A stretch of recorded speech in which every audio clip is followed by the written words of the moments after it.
Welcome back to the Justin Rombo podcast. We are back for another episode of these NBA playoffs. Tonight, I'm recording this 9 o'clock in the morning Pacific time. We're here in Arizona. The slate for tonight, Knicks Celtics game 4. Obviously, the Celtics had a must-win game in game 3. Game 4 is the same thing. They have to win this game going back to Boston. Going down 3-1 is not something that the Celtics would want to do. They don't want to be in that situation. Something that's been an interesting thing that's happened in this postseason is the Cavs and Celtics have been kind of mirroring each other. Obviously, Indiana went up 2-0. The Cavs took game 3, and then the Pacers took game 4. It's been eerily similar in that Knicks-Celtics series. We'll see what happens in game 4 today. Obviously, I'm hoping the Celtics can pull it out, but we'll see what happens. They really got saved by Peyton Pritchard. Had a career high in threes and points last game. I think the Timberwolves Warriors, it's over. Even if Curry comes back, I think it could be over unless we see some heroics from him, obviously, with that injury. Thunder Nuggets, probably the best series out of all 4 of these. Thunder won game 4 thanks to SGA. Jalen Williams has not been playing up to his potential. I think they'll win. It'll be close in 7. Obviously, having the home crowd behind them will be huge.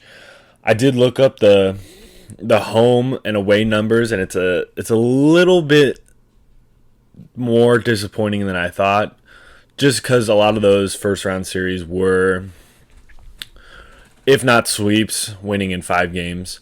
So looking ahead, I think tonight's a must win for the Celtics. Obviously, Porzingis is a little shaken up. We might have Hauser. A revenge Hauser game could be huge, but we'll see what happens.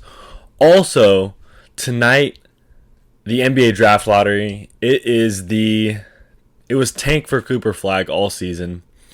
And at the top, we have Utah, Washington, and Charlotte with the highest odds at 14% each. And then we have the Pelicans with 12.5% at the 4th best odds. The Philadelphia 76ers with the 5th best odds. And then it goes Brooklyn, Toronto, San Antonio, Phoenix, Portland, and then Dallas, Chicago, Sacramento, Atlanta. Now, in terms of what I absolutely do not want to happen, we'll start with that. This cannot happen for everybody's sake. Cooper Flag cannot go to San Antonio. That 6% is looking real devious. Obviously, the great Greg Popovich retired. An illustrious career. The winningest coach, I think, in NBA history. Obviously, all those championships with Duncan and Ginobili and Parker and Robinson. This would just be setting up the Spurs for success for the next 20 years. I mean, they already have Wemmy. They already have the French alien. So this would just be unreal. Now, selfishly, for my dad's sake and for all the Suns fans that I know's sake, them winning this at 3.8% would be huge. I think this draft is loaded. I think Knipple and Flag and the Malawatch kid, all from Duke, all great players. Wherever they go, they're going to do well. Obviously, Knipple, I think, will be a great player. Flag, obviously. Malawatch is a little bit more of a project, but he's a dog. And obviously, the 2 cats at Rutgers, Harper, and the other cat, I'm forgetting his name, but Ace Bailey, he's an unbelievable player. He's like 6'10", 170 pounds, dripping sweat. He's a weird prospect, but Edgecombe, there's a lot of great players in this draft. Now, if the Pelicans get gifted another number 1 pick, I don't know, because obviously we saw 6 years ago they got Zion. We saw how that ended up. The Sixers, the Sixers getting gifted Cooper Flag after this disastrous season. Obviously, we saw how Ben Simmons and Markelle Fultz worked out for them. Now, Utah, obviously they had those great teams with Donovan Mitchell and Rudy Gobert. I could see him in Utah. It would be a really fun all-white front court of Kessler, Markkanen, and Cooper Flag. That would be a very interesting Jazz lineup. The Wizards, they haven't really been relevant since Gilbert Arenas. But the Hornets, I mean, LaMelo and Cooper Flag could make it a little interesting, but really none of those teams do it for me. I don't think Toronto should be gifted for stupidly having their top 4 players be all basically average. You got RJ Barrett, Quickly, what are the other players? But you're just getting gifted for mediocrity. Like, I don't think you should be gifted for having overpaid all of these players. You have Scotty Barnes, RJ Barrett, Brandon Ingram you brought in, but Quickly, you're just overpaying for these guys that are average at best, and I don't think you should be gifted. Obviously, you had that great run in 2019, but that doesn't really mean anything. Brooklyn Nets, it's been a disaster in Brooklyn. Obviously, they had a chance with KD and Kyrie and James Harden, but it's slipped away, and they're back into mediocrity. I would love to see Cooper Flag in Portland. I think Dallas is a really, really, really funny landing spot for him. That 1.8%. Chicago, he could be the savior for them. They have a really fun squad with Josh Giddey and crew. But realistically, it'll probably be, if I had to guess, it would probably be, take your pick between Utah, Washington, and Charlotte. I don't know. I have a feeling things could get interesting in Charlotte if they win. But we'll have to see. That is tonight.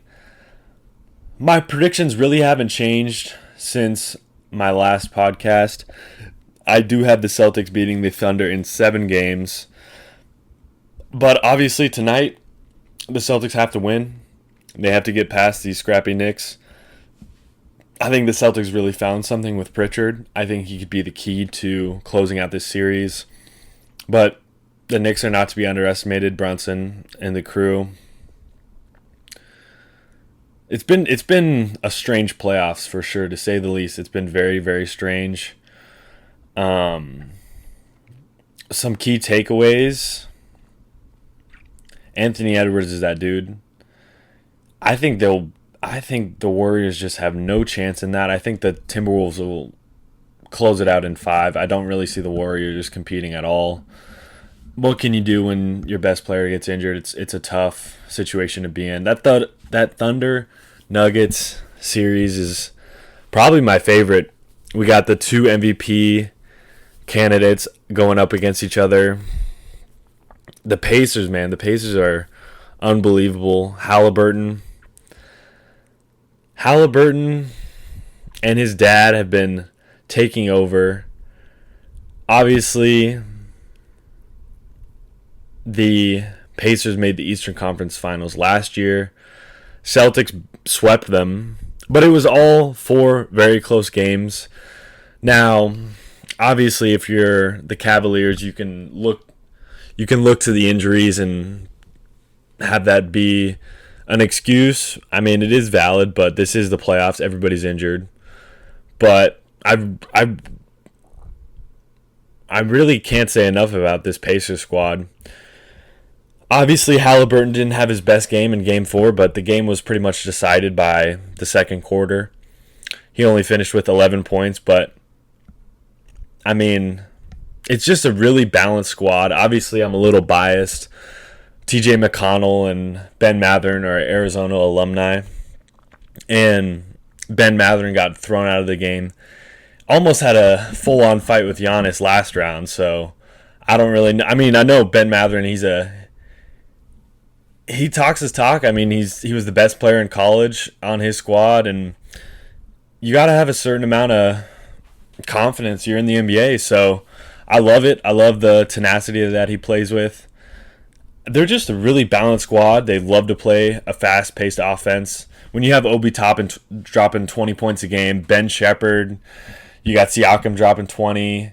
I love Nesmith. It sucks that the Celtics had to get rid of him, but you can only keep so many dudes on a squad. Miles Turner's doing his thing. Nembhard's normally really good, but only had 7 points last game. So I think Pacers-Celtics could be a very fun matchup. Even if the Knicks are able to get past Boston, Knicks-Pacers would be a very electric, with shades of Reggie Miller, Spike Lee getting into it. But at the end of the day, I think Boston has that championship DNA. We have to win tonight, and we have to take it back to Boston.